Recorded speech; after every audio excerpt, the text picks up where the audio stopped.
For years, one royal has managed to stay out of the spotlight while the rest of the royal family grabbed headlines, whether for scandals, feuds, or fairy tale weddings. Prince Edward, the Queen's youngest son, quietly avoided drama. No fuss. No spectacle, it is. Until recently now, his name is suddenly everywhere all. Because of 5 unexpected words. I tried to warn her. Naturally, the question on everyone's mind is, who was he warning, and why now? What made the usually reserved royal finally break his silence? Buckle up, the royalty is hot, and we're spilling every drop. For a long time, many believed Queen Elizabeth II only had 3 children, Charles, Anne, and Andrew. That's because Prince Edward has always stayed under the radar. While his siblings were in the news for everything from royal duties to personal drama, Edward kept his head down. Quiet, reliable, drama-free. But that all changed with one headline-grabbing sentence. I tried to warn her. Suddenly, speculation exploded. Who was her?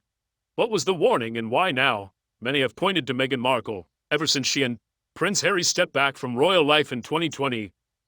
Tensions between them and the royal family have been in the spotlight. While Edward hasn't clarified what he meant, people are connecting the dots, and some of his past comments now seem more revealing. At one point, he described Meghan and Harry's situation as very sad, noting how difficult their experience must have been. He acknowledged that family issues are complicated and wished them the best. When the couple named their daughter Lilibet after the Queen's personal nickname, Medward, publicly congratulated them and called it fantastic news, though many sensed quiet discomfort from within the firm. He also reflected on the toll of constant public scrutiny, saying that every royal copes differently when under the spotlight, a remark many took as a subtle nod to Harry and Meghan's departure. Then came the infamous Oprah interview. When asked about it, Edward and his wife Sophie responded with dry humor. Oprah, who? Sophie added, what interview? Later, she defended the Archbishop of Canterbury, who reportedly chatted with Oprah at the royal wedding without knowing who she was. Sophie said not everyone in the UK watches talk shows, a light-hearted comment that still raised eyebrows in the aftermath of Harry and Meghan's exit. Prince Andrew stepping back, Edward and Sophie quietly stepped up. They've taken on more royal duties, appeared at more events, and spoken on behalf of the monarchy. After Prince Philip's passing, they were among the first to speak to the press, earning them a reputation as the royal family's steady new ambassadors, while others were mired in scandal or controversy. Edward and Sophie simply did the work. No headlines, no drama, just loyal service. But now, all eyes are on Prince Edward. Those 5 words. I tried to warn her, have broken years of silence, and placed him squarely in the spotlight. Whether it was a warning ignored, or one he wishes he'd voiced more clearly, one thing is certain, Prince Edward isn't being overlooked anymore. And with all this renewed attention, many are asking a new question. Who really is Prince Edward? The Duke of Edinburgh. In 2023, it became official. Prince Edward was granted the title once held by his late father, Prince Philip. On his 59th birthday, King Charles named him the Duke of Edinburgh, one of the most prestigious titles in the royal family. According to Buckingham Palace, the title is Edward's for life. His wife, Sophie, is now the Duchess of Edinburgh. And together, they are expected to carry on Prince Philip's legacy, especially his commitment to supporting young people and promoting equal opportunities for all backgrounds. The title carries deep significance. It was first bestowed upon Prince Philip in 1947 when he married then Princess Elizabeth. For 5 years before ascending the throne, she was known as the Duchess of Edinburgh. So this passing of the title is more than just ceremonial. It's a heartfelt tribute. It links Edward not only to his father, but to the Queen herself. What makes the moment even more meaningful is how long it was in the making. For years, it was widely expected that Edward would eventually inherit the Dukedom of Edinburgh. Yet for much of his adult life, he held the title Earl of Wessex, granted to him upon his marriage in 1999, that made him the only son of Queen Elizabeth II and Prince Philip, without a dukedom, while his brothers, Charles and Andrew, were granted the titles of Duke of Cornwall and Duke of York, respectively. So why didn't Edward receive a dukedom back then? The answer is surprisingly personal. A royal courtier once revealed that Edward had originally been considered for the title Duke of Cambridge. But after watching the film Shakespeare in Love, Edward was charmed by a character named Lord Wessex. Captivated by the name, he asked the Queen if he could have it instead. She agreed. Interestingly, Wessex is not a current UK regnate, whereas an ancient Anglo-Saxon kingdom, it's often associated with legends of King Arthur and the novels of Thomas Hardy. Choosing a title rooted in literary history rather than geography reflected Edward's individuality and subtle resistance to convention. Still, many saw the Earl of Wessex title as a placeholder, especially after Prince Philip's passing. At that point, the Duke of Edinburgh title technically reverted to the crown, meaning it fell to King Charles to decide whether to pass it on. While not obligated, many believed Charles would honor his parents' reported wish that Edward eventually inherit it, and in 2023 he did. This move brought a sense of balance to the royal brothers. Charles now wears the crown. Andrew retains his title despite controversy. And Edward, who has quietly served the crown with loyalty and discretion, finally received formal recognition. The royal family's website now reflects his new position. As Duke of Edinburgh, titles may seem symbolic, but in royal life, they represent legacy, responsibility, and honor. For Edward and Sophie, this moment marks a new chapter, one built on service, family, and carrying forward a proud heritage. And through it all, Prince Edward has had one constant anchor, Sophie. While royal marriages often struggle under intense scrutiny, Edward and Sophie's relationship has endured and flourished. They've become known as one of the most grounded and admired couples in the royal family. On June 19, 2024, celebrated their 25th wedding anniversary, standing stronger than ever. True example of love, commitment, and mutual respect. Just a few months earlier in March, Edward celebrated his 60th birthday, and their bond was on full display during a royal engagement in Leeds. In an emotional surprise, Sophie gave a heartfelt tribute to her husband. She called him the best father, the most loving husband, and her dearest friend. She reflected on the honor they both felt in receiving the Duke and Duchess of Edinburgh titles, and drew touching comparisons between Edward and his father, Prince Philip, both men defined by quiet strength, devotion to family and duty. Her toast ended with a simple but powerful line. "Here's to you, my darling Edward. May I, along with your family, friends, and so many others, wish you the happiest of birthdays." Edward was visibly moved, and in return, he made it clear how much Sophie and their children mean to him. While speaking on Alan Titchmarsh's radio show, Prince Edward didn't hold back in praising his family, called them brilliant, and made it clear that his love and pride for Sophie, Lady Louise, and James ran deep. Over the years, Edward and Sophie's bond has endured family grief, public pressure, and personal hardships, but they've remained united through it all. Today, they hold a unique distinction. They are the only one of Queen Elizabeth's twos for children, still married to their first spouse.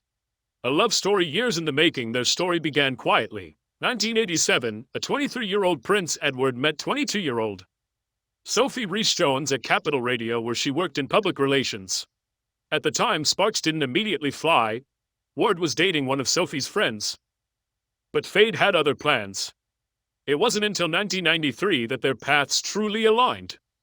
Sophie was hired to manage publicity for one of Edward's charity events, a Rio Tennis Challenge. They bonded over their shared love of sports, the outdoors, and the arts. Their first proper date, tennis match followed by dinner at Buckingham Palace. By the end of that year, whispers of romance had begun to reach the press. Royal biographer Andrew Morton was among the first to catch wind. In an unusual move, Edward released a personal statement urging the media to respect their privacy and not to ruin something he hoped would remain personal. That gesture, early on, reflected his protective nature, especially when it came to Sophie. In 1994, Sophie joined Edward at Lord Iver Mountbatten's wedding and was even pictured in the car with Princess Margarita, clear sign she was being accepted into the royal fold. That same year, She also attended the wedding of Edward's cousin, Lady Sarah Chatto. Around this time, rumors surfaced that Sophie had moved into Buckingham Palace, a gesture typically reserved for a fiancé. Public pressure mounted, and Edward was often grilled about when he would propose. Frustrated, he once snapped in an interview that the more people kept quiet, the more likely an engagement would happen. Behind the scenes, though, the timing wasn't right. Many royal insiders believe Princess Diana's 1995 Panorama interview may have caused the family to pause engagement plans. But love, in the end, won out. While on a winter holiday in the Bahamas, Edward proposed after 5 years of dating. The engagement was announced shortly after all, though the Sun leaked the news first. Reflecting on the delay, Edward once said he couldn't explain it, only that it wouldn't have felt right before. And he wasn't sure Sophie would have said yes any earlier. A royal wedding with a personal touch on June 19, 1999. Edward and Sophie married at St. George's Chapel in Windsor. The ceremony was smaller and more relaxed than typical royal weddings, with just 500 guests. It began at 5 p.m., and for the first time, there was no requirement for female guests to wear hats, though the Queen Mother stuck to tradition. In another break from royal custom, Edward chose not to accept a dukedom. Instead, he became the Earl of Wessex, inspired by a character in Shakespeare in Love. The name wasn't even based on a modern UK region. It harked back to an ancient Anglo-Saxon kingdom, reflecting Edward's personal taste and independence. Trials and tribulations. Despite Sophie's professional PR background, her early experience with the media wasn't smooth. A News of the World sting operation dubbed the Fake Chic scandal caught her making unflattering comments about senior royals, including Prince Charles and Camilla, and even Cherie Blair. Worse, the tapes implied her royal status might benefit her business. The fallout led Sophie to step away from her company, RJHPR. Shortly after, Ardent also closed down his production firm Ardent, which had failed to gain traction. From that point forward, they both committed fully to royal duties. Their personal life wasn't without heartache either. In 2001, Sophie suffered a life-threatening ectopic pregnancy. 2 years later, their daughter Lady Louise Windsor was born prematurely via emergency C-section due to a placental abruption. Edward was on a royal trip to Mauritius and missed the birth, but in a rare gesture, Queen Elizabeth herself visited Sophie in the hospital in 2007. They welcomed their son James. Although both children could have been styled as Prince and Princess, Edward and Sophie opted for more modest titles, Lady Louise Windsor and Viscount Severn, reflecting Edward's then status as an earl. Quiet loyalty, lasting impact. Over the years, Edward and Sophie have become one of the most stable, admired pairs in the royal family. While others made headlines for scandal or spectacle, the couple focused on duty, service, and family. Now, as Duke and Duchess of Edinburgh, they represent the next chapter in a legacy shaped by quiet strength and enduring love. Their marriage, 25 years strong as of June 19, 2024, is a testament to resilience and partnership. Earlier that year, during a royal engagement in Leeds to celebrate Edward's 60th birthday, Sophie offered a rare and touching tribute. She called him the best father, the most loving husband, and my dearest friend. She reflected on the honor of receiving the Edinburgh titles and compared Edward to his father, Prince Philip, 2 men committed to family duty, service above all. Her speech ended with a heartfelt toast. Here's to you, my darling Edward. May I, along with your family, friends, and so many others, wish you the happiest of birthdays. Edward was visibly moved, and it was clear to all that Sophie, Lady Louise, and James are the true center of his world. Prince Edward and Sophie, Duchess of Edinburgh, have long been quiet constants within the royal family, representing monarchy with dignity, consistency, and grace. Over the years, they have stepped up in pivotal moments, particularly after the passing of Prince Philip and later Queen Elizabeth II. Their children are now finding their own way. Lady Louise Windsor is currently studying at the University of St. Andrews, following in royal footsteps with a life mostly out of the public eye. Meanwhile, James, Earl of Wessex, remains at home, gradually stepping into more public roles.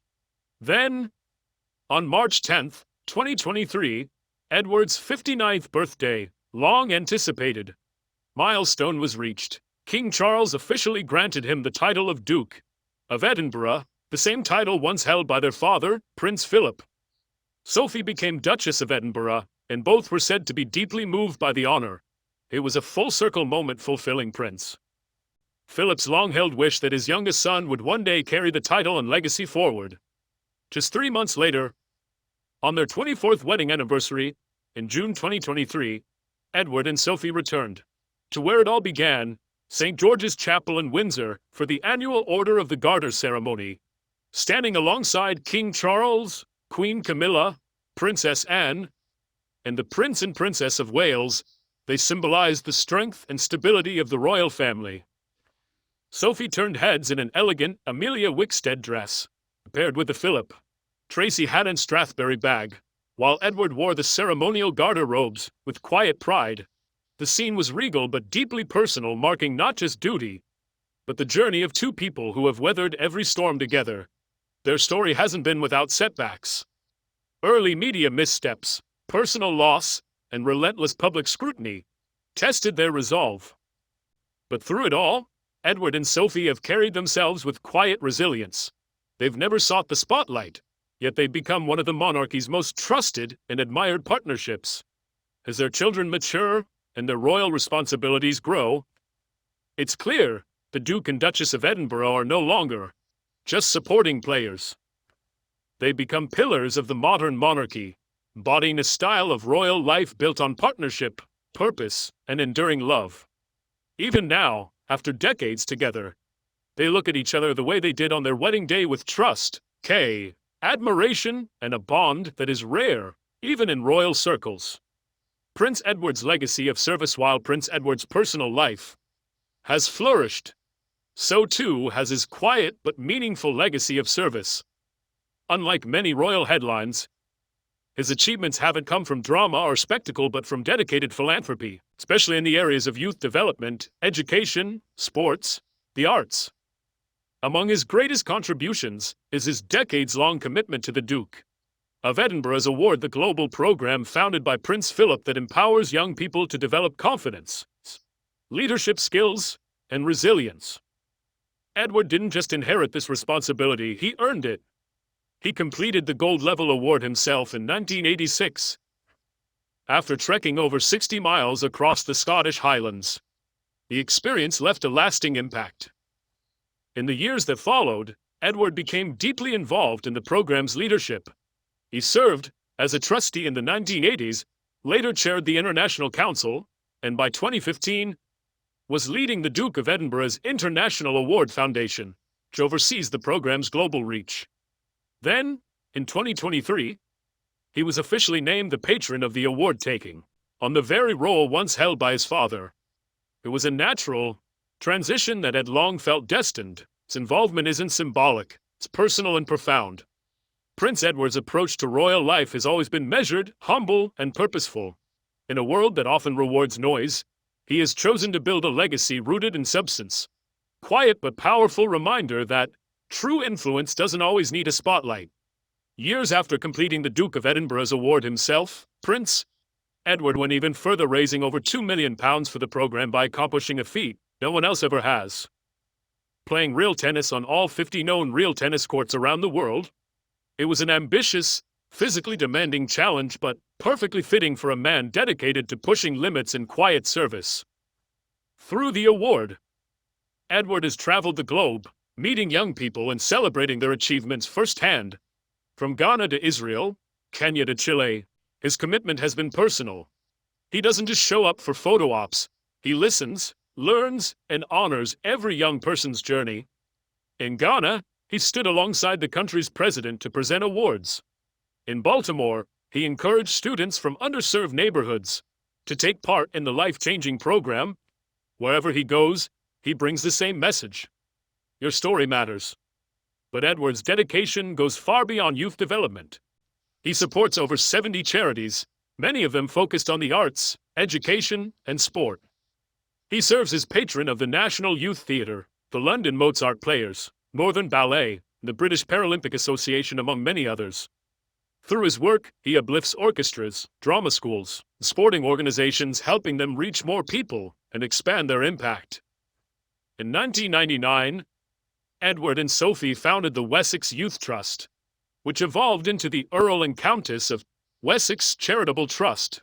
Though its scope has widened, the mission remains clear: create better opportunities for those who need them most. Carrying on Prince Philip's legacy, Edward has also stepped into many of Prince Philip's former roles, especially within the Commonwealth.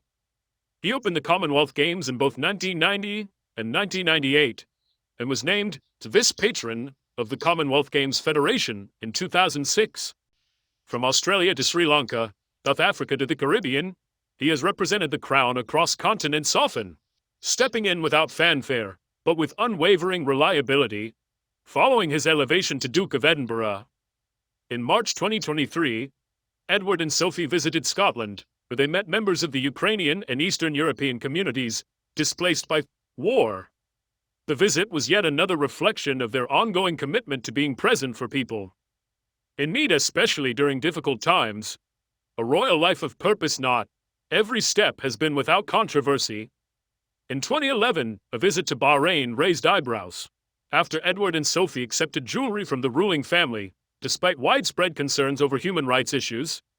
Still, in contrast to other royals, Edward has largely avoided scandal, preferring substance over spectacle. More recently, he's taken over even more of Prince Philip's duties. He now serves as president of the Royal Windsor Horse Show, and as patron of London Youth, a charity Prince Philip supported for more than 70 years. Twice, he has been appointed Lord High Commissioner to the Church of Scotland, acting as the King's personal representative. In 2019, Edward was given the title Earl of Forfar and received a custom tartan during a visit to the Scottish town, a symbolic but heartfelt nod to his connection with the local community, something he's prioritized throughout his royal life. A lasting legacy. Prince Edward may not be the most talked about royal, but he is without question one of the most consistent. While others have courted headlines, sometimes for the wrong reasons, Edward has focused on what truly matters: raising funds, powering youth, promoting the arts, and supporting causes that shape lives. In doing so, he's built a legacy that is not only admirable, but enduring. What do you think about Prince Edward? Love to hear your thoughts. Share them in the comments below. And if you enjoyed this story, don't forget to like, share, and subscribe for more royal insights. Tap the next video on your screen to keep watching.